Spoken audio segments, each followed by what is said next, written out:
Gel. Gel sağ olun.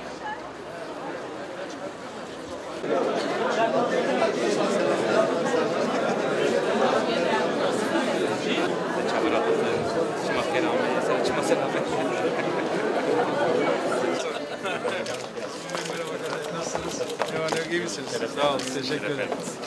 Neydi çocuk?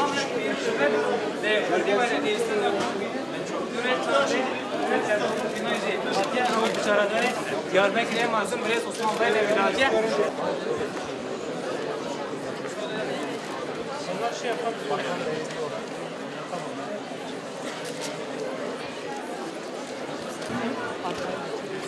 Sağ olun. Sesleri gönderiyor şekilde.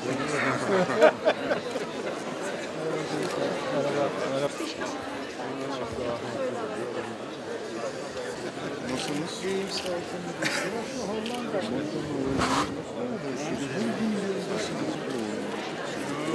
Biraz öyle. Nasılsınız? İyisiniz? İyiyim, sağ olun. İyi misin? Evet, hadi bakalım arkadaşlar. Hadi arkadaşlar, hadi oyun yok zaten.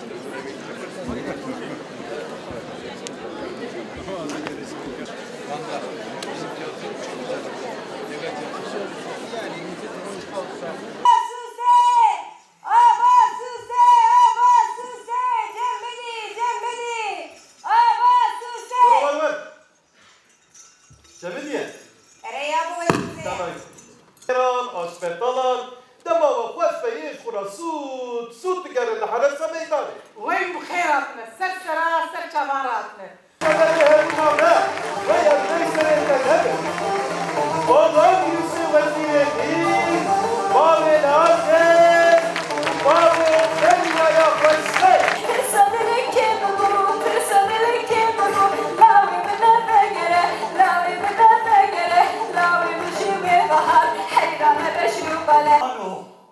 وكده دو شيء جلسة تبكي سلمى لو دلو قوين بي ليه زمان بتشد سلبيان بتشد سلبيان بلا سأولا ربنا تبين بي رافع ازاي تجاري تشبيه نكم قالوا قول من قاص الكل شاوز ونازناكم هم قبراغ ما أسأل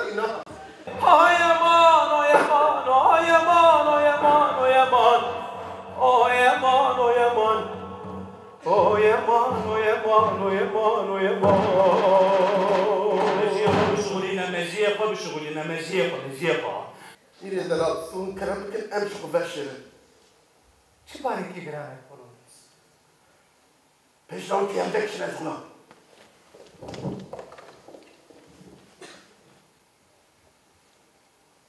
بونيا جينا هبونيا جيتنا بون جيانيا جمرن راشتنيا جرانشت چونيا جينا چون نيزك يا جيتور لويالي آزادي آنجي بندستي رزقاري آنجي جعشي برخدان آن نمان يا هرو يا مر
Evet, çok iyi ama, çok iyi.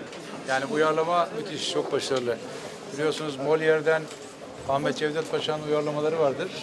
Bence Shakespeare'in bu yeni versiyonu Ahmet Cevdet Paşa'nın uyarlamalarından çok daha gerçekçi ve çok daha bizden olmuş. Çok başarılı bir uyarlamış gerçekten ve gelenekle de bağdaştırılmış. Yani Belj geleneğiyle Shakespeare'in bir araya getirilmesi, böyle bir sentez yapılması çok başarılı. Derin bir sanat gücü var arkasında. Tebrik ediyorum. Tebrik ederim.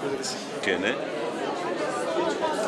de zamanıma da nahaci akta ciger khun helbeste khonu visandım kurdi taza mezunu ve ye zaman Ahmed Khani mezunu ye Melay Ciziri mezunu Melay Ciziri aşkı ki tavasufi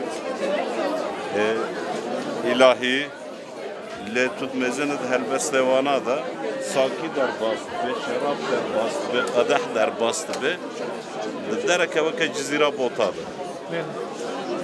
Buna Ahmed Khalid mezun ve muzin der bastı. Hamle şiulu. Olarak söyleyebilirim. Dünya edebiyatının en önemli eserlerinden birisinin Kürt dilinde kadar sağlanmış olması bence tek başına yeterli bir mesajdır. Başka bir şey söylemeye gerek yok. Bu dilin medeniyet dili olmadığını düşünenlere bir mesajdır. Ama herkese bir mesajdır.